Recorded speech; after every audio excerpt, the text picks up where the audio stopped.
Bem-vindo ao canal Total Audiolivros. O Ego e o ID e outros trabalhos de Sigmund Freud. Uma neurose demoníaca do século XVII. Seção 3. O demônio como substituto paterno. Temo que os críticos sóbrios não estarão preparados para admitir que essa nova interpretação tenha esclarecido o significado desse pacto com o demônio. Terão duas objeções a fazer-lhe. Em primeiro lugar, dirão que não é necessário encarar o pacto como um contrato em que os compromissos de ambas as partes foram estabelecidos. Pelo contrário, argumentarão, ele contém apenas a promessa do pintor, a do diabo é omitida do texto, sendo, por assim dizer, sous entendui, o pintor faz duas promessas: primeiro, ser o filho do demônio durante 9 anos, e, segundo, pertencer-lhe inteiramente após a morte. Assim, uma das premissas em que nossa conclusão se funda, seria dispensada. A segunda objeção será a de não termos justificativa para ligar qualquer importância especial à expressão em filho obrigado do demônio, em que ela não é mais que uma figura comum de retórica, que qualquer um poderia interpretar da mesma maneira como os reverendos padres podem ter feito, pois, em sua tradução latina, eles não mencionam o relacionamento filial prometido nos compromissos, mas simplesmente dizem que o pintor emancipava a si próprio, tornava-se mancípio, ao maligno e empreendia levar uma vida pecaminosa e negar Deus e a Santíssima Trindade. Por que afastarmos-nos dessa visão óbvia e natural do assunto? A posição seria simplesmente a de um homem que, no tormento e perplexidade de uma depressão melancólica, assina um compromisso com o demônio, a quem atribui o maior poder terapêutico. Que a depressão fosse ocasionada pela morte do pai seria então irrelevante, a ocasião poderia tão bem ter sido outra qualquer. Tudo isso soa convincente e razoável. A psicanálise mais uma vez tem de enfrentar a censura de fazer complicações bizantinas das coisas mais simples e de ver mistérios e problemas onde nenhum deles existe, e que assim procede por dar ênfase indevida a pormenores insignificantes e irrelevantes, tais como ocorrem em todas as partes, e transformá-los na base das mais estranhas e exageradas conclusões. Seria inútil apontarmos que essa rejeição de nossa interpretação negaria muitas notáveis analogias e romperia certo número de sutis conexões que podemos demonstrar nesse caso.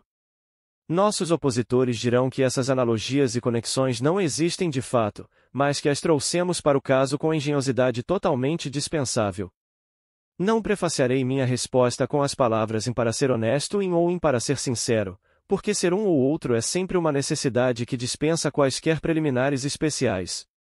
Em vez disso, simplesmente direi saber muito bem que nenhum leitor que já não acredite na justificabilidade do modo de pensamento psicanalítico adquirirá essa crença com o caso do pintor do século XVII, Christoph Eismann.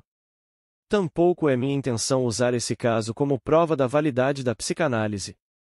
Pelo contrário, pressuponho sua validade e estou empregando-a para lançar luz sobre a moléstia demoníaca do pintor. Minha justificação para assim proceder reside no sucesso de nossas investigações da natureza das neuroses em geral. Podemos dizer, com toda a modéstia, que hoje mesmo os mais obtusos de nossos colegas e contemporâneos estão começando a entender que nenhuma compreensão dos estados neuróticos pode ser alcançada sem o auxílio da psicanálise. Estas lanças podem conquistar Troia, estas lanças sozinhas. Como confessa Odisseu, no Filocteto, de Sófocles.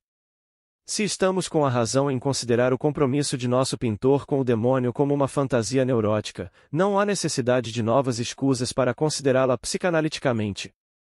Mesmo pequenas indicações possuem significado e importância, e muito especialmente quando se acham relacionadas às condições em que uma neurose se origina. Com efeito, é tão possível supervalorizá-las quanto subvalorizá-las, sendo questão de julgamento saber até onde se pode ir no explorá-las. Mas a todo aquele que não acredite na psicanálise, ou, a propósito, nem mesmo no diabo, deve-se deixar que faça o que puder do caso do pintor, seja ele capaz de fornecer uma explicação própria, seja que nada veja ali que necessite de explicação. Retornemos portanto à nossa hipótese de que o demônio, com quem o pintor assinou o compromisso, era um substituto direto de seu pai. E isso é confirmado pela forma sob a qual o diabo pela primeira vez lhe apareceu, como um honesto cidadão de idade, de barbas castanhas, vestido com uma capa vermelha e apoiando-se com a mão direita numa bengala, com um cão negro ao lado, confronte com a primeira ilustração. Posteriormente, sua aparência torna-se cada vez mais terrificante, mais mitológica, dir-se-ia. Está aparelhado com chifres, garras de água e asas de morcego. Teremos de retornar mais tarde a um pormenor específico de sua forma corporal. De fato, soa estranho que o diabo seja escolhido como substituto para um amado pai. Porém, só à primeira vista, pois sabemos de muitas coisas que irão abrandar nossa surpresa. Para começar, sabemos que Deus é um substituto paterno, ou, mais corretamente, que ele é um pai exalçado, ou, ainda, que constitui a cópia de um pai tal como este é visto e experimentado na infância, pelos indivíduos em sua própria infância, e pela humanidade em sua pré-história, como o pai da horda primitiva e primeva. Posteriormente na vida, o indivíduo vê seu pai como algo diferente e menor. Porém, a imagem ideativa que pertence à infância é preservada e se funde com os traços da memória herdados do pai primevo para formar a ideia que o indivíduo tem de Deus. Sabemos também, da vida secreta do indivíduo revelada pela análise, que sua relação com o pai foi talvez ambivalente desde o início, ou, pelo menos, cedo veio a ser assim. Isso equivale a dizer que ela continha dois conjuntos de impulsos emocionais que se opunham mutuamente, continha não apenas impulsos de natureza afetuosa e submissa, mas também impulsos hostis e desafiadores. É nossa opinião que a mesma ambivalência dirige as relações da humanidade com sua divindade. O problema não solucionado entre o anseio pelo pai, por um lado, e, por outro, o medo dele e o seu desafio pelo filho, nos proporcionou uma explicação de importantes características da religião e de decisivas vicissitudes nela. Com respeito ao demônio maligno, sabemos que ele é considerado como a antítese de Deus, e, contudo, está muito próximo dele em sua natureza. Sua história não foi bem estudada como a de Deus, nem todas as religiões adotaram o espírito maligno, o oponente de Deus, e seu protótipo na vida do indivíduo até o presente permaneceu obscuro. Uma coisa, porém, é certa: os deuses podem transformar-se em demônios maus quando novos deuses os expulsam. Quando determinado povo foi conquistado por outro, seus deuses caídos não raramente se transformam em demônios aos olhos dos conquistadores. O demônio mau da fé cristã, o diabo da Idade Média, foi, de acordo com a mitologia cristã, ele próprio um anjo caído e de natureza semelhante a Deus. Não é preciso muita perspicácia para adivinhar que Deus e o demônio eram originalmente idênticos, uma figura única posteriormente cindida em duas figuras com atributos opostos. Nas épocas primitivas da religião, o próprio Deus ainda possuía todos os aspectos terrificantes que mais tarde se combinaram para formar uma contraparte dele. Temos aqui um exemplo do processo, com que estamos familiarizados, pelo qual uma ideia que possui um conteúdo contraditório, ambivalente, se divide em dois opostos nitidamente contrastados. As contradições da natureza original de Deus, contudo, constituem um reflexo da ambivalência que governa a atitude do indivíduo com seu pai pessoal. Se o Deus benevolente e justo é um substituto do pai, não é de admirar que também sua atitude hostil para com o pai, que é uma atitude de odiá-lo, temê-lo e fazer queixas contra ele, ganhe expressão na criação de Satã. Assim, o pai, segundo parece, é o protótipo individual tanto de Deus quanto do demônio. Mas deveríamos esperar que as religiões portassem marcas indeléveis do fato de que o primitivo pai primevo era um ser de maldade ilimitada, um ser mais semelhante ao demônio do que a Deus. É verdade que de modo algum é fácil demonstrar os traços dessa visão satânica do pai na vida mental do indivíduo. Quando um menino desenha rostos grotescos e caricaturas, podemos francamente demonstrar que neles está escarnecendo de seu pai. E quando uma pessoa de qualquer sexo tem medo de ladrões e arrombadores à noite, não é difícil identificá-los como partes expelidas, split-off, do pai. Também os animais que aparecem nas fobias animais das crianças são muito a miúde substitutos paternos, como foram os animais totêmicos das épocas primevas.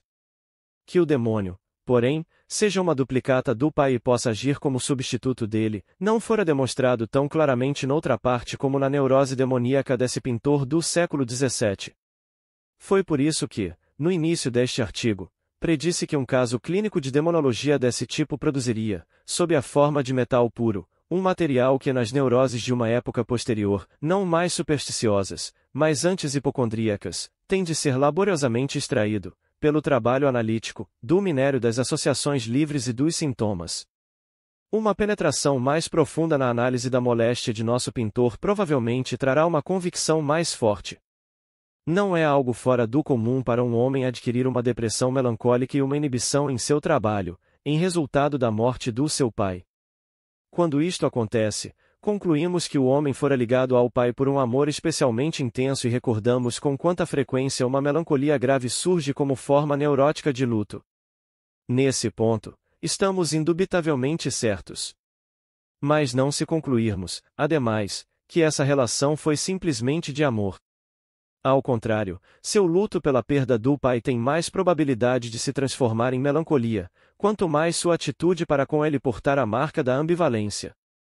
Essa ênfase na ambivalência, contudo, prepara-nos para a possibilidade de o pai ser submetido a um aviltamento, como vemos acontecer na neurose demoníaca do pintor. Se pudéssemos conhecer tanto sobre Christoph Eismann quanto conhecemos sobre um paciente que faz análise conosco, seria assunto fácil trazer à tona essa ambivalência, fazê-lo recordar quando e face a quais provocações ele encontrou motivos para temer e odiar o pai, e acima de tudo, descobrir quais foram os fatores acidentais que se acrescentaram aos motivos típicos para o ódio ao pai, inerentes ao relacionamento natural de filho e pai. Talvez pudéssemos então encontrar uma explicação especial para a inibição do pintor no trabalho. É possível que seu pai se tivesse oposto ao seu desejo de se tornar pintor. Se assim foi, sua incapacidade de exercer sua arte após a morte do pai seria, por um lado, expressão do conhecido fenômeno de obediência adiada e, por outro, tornando-o incapaz de ganhar a vida, seria compelida a aumentar seu anseio pelo pai como protetor contra os cuidados da vida. Em seu aspecto de obediência adiada, seria também expressão de remorso e uma autopunição bem-sucedida. Visto, contudo, não podermos efetuar uma análise desse tipo com Christoph Eismann, que faleceu no ano de 1700, temos de contentar-nos com salientar aqueles aspectos de seu caso clínico que possam apontar as causas excitantes típicas de uma atitude negativa para com o pai. Há apenas alguns desses aspectos, sequer muito notáveis, porém são de grande interesse. Consideremos primeiramente o papel desempenhado pelo número 9. O pacto com o maligno foi por 9 anos. Sobre esse ponto, o relatório inquestionavelmente fidedigno do pároco da aldeia de Potembrum é inteiramente claro, pro novem anissem grafen scriptam tradidit. Essa carta de apresentação, datada de 1º de setembro de 1677, pode também informar-nos de que o período indicado estava a ponto de expirar em alguns dias, quorum e finis 24 mensis jus futurus ap propinqua. O pacto, portanto, teria sido assinado em 24 de setembro de 1668. No mesmo relatório, na verdade, ainda outro emprego é feito do número 9. O pintor alega ter resistido às tentações do maligno 9 vezes, nonis, e antes de render-se a ele. Este não é mais mencionado nos relatórios posteriores. Na declaração do abade, a frase impost anos 9 após 9 anos é usada, e o compilador repete-a de 9 anos durante 9 anos em seu resumo, prova de que esse número não era encarado como indiferente. O número 9 é bem conhecido de nós das fantasias neuróticas. Ele é o número dos meses de gravidez, e, onde quer que apareça, dirige nossa atenção para uma fantasia de gravidez. No caso de nosso pintor, com efeito, o número refere-se a anos, não a meses, e haverá objeção de que 9 é um número significativo sob outros aspectos também.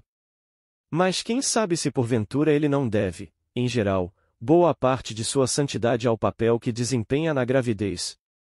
Nem precisamos ficar desconcertados pela mudança de 9 meses para 9 anos.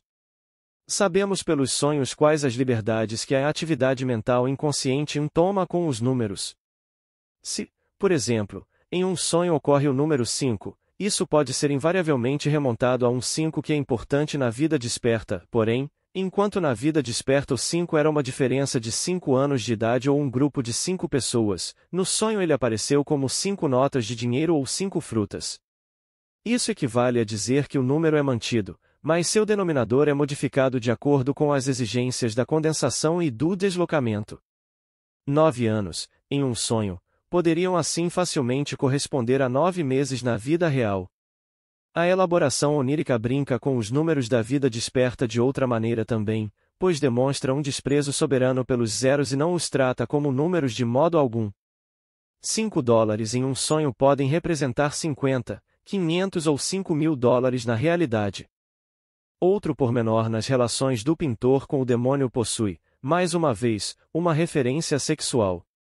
Na primeira ocasião, como mencionei, ele viu o maligno sob a forma de um honesto cidadão. Já na segunda ocasião o diabo estava nu e disforme, e tinha 2 pares de seios femininos. Em nenhuma de suas aparições subsequentes os seios estão ausentes, quer como par único ou duplo. Somente em um deles o demônio exibe, além dos seios, um grande pênis terminando por uma serpente. Essa ênfase do caráter sexual feminino, pela introdução de grandes e pendentes seios, nunca há qualquer indicação dos órgãos genitais femininos, está fadada a parecer-nos uma contradição notável de nossa hipótese de que o demônio tinha o significado de um substituto paterno para o pintor. E, de fato, tal maneira de representar o demônio é em si própria fora do comum. Onde se pensa em diabo num sentido genérico e demônios aparecem em grande número, nada há de estranho em representar demônios femininos, mais que o demônio, que constitui uma grande individualidade, o senhor do inferno e o adversário de Deus, seja representado diferentemente de um macho e, na verdade, como um supermacho, com chifres, cauda e uma grande serpente pênis. Isso, creio, jamais é encontrado. Essas duas indicações ligeiras dão-nos uma ideia de qual fator típico determina o lado negativo da relação do pintor com o pai. Aquilo contra o que está se rebelando e a sua atitude feminina para com o pai, que culmina pela fantasia de dar-lhe um filho, os 9 anos. De nossas análises, temos um conhecimento preciso dessa resistência, de onde ela assume formas muito estranhas na transferência e nos dá boa dose de trabalho. Com o luto do pintor pelo pai perdido e a intensificação de seu anseio por ele, também sucede nele uma reativação de sua fantasia de gravidez há muito tempo reprimida, e ele é obrigado a se defender dela com uma neurose e com aviltamento do pai. No entanto, por que deveria seu pai, após ser reduzido à condição de demônio, portar essa marca física de uma mulher? A característica, a princípio, parece difícil de interpretar, porém logo encontramos duas explicações que competem uma com a outra, sem se excluírem mutuamente.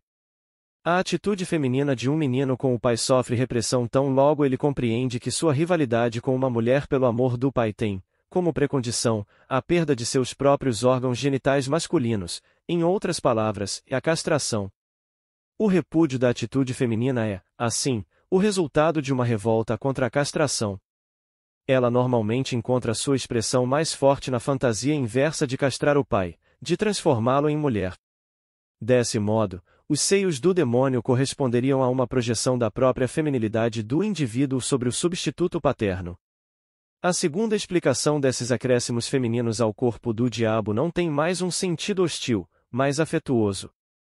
Ela vê na adoção dessa forma uma indicação de que os sentimentos ternos da criança pela mãe foram deslocados para o pai, e isso sugere que houve previamente intensa fixação na mãe, fixação que, por sua vez, é responsável por parte da hostilidade da criança para com o pai. Seios grandes são as características sexuais positivas da mãe, mesmo numa ocasião em que a característica negativa de uma mulher, sua falta de um pênis, ainda é desconhecida da criança. Se a repugnância de nosso pintor de aceitar a castração lhe tornou impossível apaziguar seu anseio pelo pai, é perfeitamente compreensível que se tenha voltado para a imagem da mãe em busca de auxílio e salvação. Essa razão de haver declarado que apenas a Santa Mãe de Deus de Mariazel poderia libertá-lo de seu pacto com o demônio e de haver obtido sua liberdade mais uma vez no dia da Natividade da Mãe, 8 de setembro. Se o dia em que o pacto foi feito, 24 de setembro, também não foi determinado de algum modo parecido, isso naturalmente nunca saberemos. Entre as observações feitas pela psicanálise sobre a vida mental das crianças, dificilmente existe alguma que soe tão repugnante e inacreditável a um adulto normal quanto a da atitude feminina de um menino para com o pai e a fantasia de gravidez que dela surge. Somente depois que o senatspresidente Daniel Paul Schreber, juiz-presidente de uma divisão da Corte de Apelação da Saxonia, publicou a história de sua doença psicótica e seu amplo restabelecimento dela, que podemos debater o assunto sem agitação ou escusas. Informa-nos esse valiosíssimo livro que, por volta da idade de 50 anos, o senatspresidente ficou firmemente convencido de que Deus, ele, incidentalmente, apresentava traços distintos de seu pai, o digno médico Dr. Schreber, decidirá emasculá-lo, utilizá-lo como mulher e engendrar nele uma nova raça de homens, nascidos do espírito de Schreber. Seu próprio matrimônio era sem filhos. Em sua revolta contra essa intenção de Deus, que lhe parecia altamente injusta e contrária à ordem das coisas, caiu enfermo com sintomas de paranoia, os quais, entretanto, experimentaram um processo de involução no decorrer dos anos, deixando atrás de si apenas um pequeno resíduo. O dotado autor de seu próprio caso clínico não poderia ter adivinhado que, nele, revelara um fator patogênico típico. Essa revolta contra a castração ou uma atitude feminina foi arrancada de seu contexto orgânico por Alfred Adler. Ele a vinculou superficial ou falsamente ao anseio de poder e postulou-a de um protesto masculino e independente. De vez que uma neurose só pode originar-se de um conflito entre duas tendências, é tão justificável enxergar a causa de toda a neurose no protetor masculino quanto vê-la na atitude feminina contra a qual o protesto é feito. É inteiramente verídico que esse protesto masculino desempenha papel regular na formação do caráter, em certos tipos de pessoas, um papel muito grande, e que o encontramos na análise de homens neuróticos como vigorosa resistência. A psicanálise concedeu a importância devida ao protesto masculino em vinculação com o complexo de castração, sem poder aceitar sua onipotência ou sua onipresença nas neuroses. O caso mais acentuado de protesto masculino, com todas as suas reações manifestas e traços de caráter, com que me defrontei na análise, foi o de um paciente que me procurou para tratamento por causa de uma neurose obsessiva em cujos sintomas o conflito não solucionado entre uma atitude masculina e outra feminina, medo da castração e desejo da castração, encontrava clara expressão. Ademais, o paciente havia desenvolvido fantasias masoquistas, derivadas inteiramente de um desejo de aceitar a castração, e fora mesmo além dessas fantasias, a satisfação real em situações pervertidas. A totalidade de seu estado repousava, como a própria teoria de Adler, na repressão e negação de primitivas fixações infantis de amor. O Senatspräsident Schreber encontrou o caminho da cura quando decidiu abandonar sua resistência à castração e acomodar-se ao papel feminino que lhe fora estabelecido por Deus. Passado isso, ficou lúcido e calmo, foi capaz de levar a cabo sua própria alta do asilo e levou uma vida normal, com a única exceção de dedicar algumas horas de cada dia ao cultivo de sua própria feminilidade, de cujo avanço gradual no sentido do objetivo determinado por Deus permaneceu convencido. Obrigado por visitar o canal Total Audiolivros.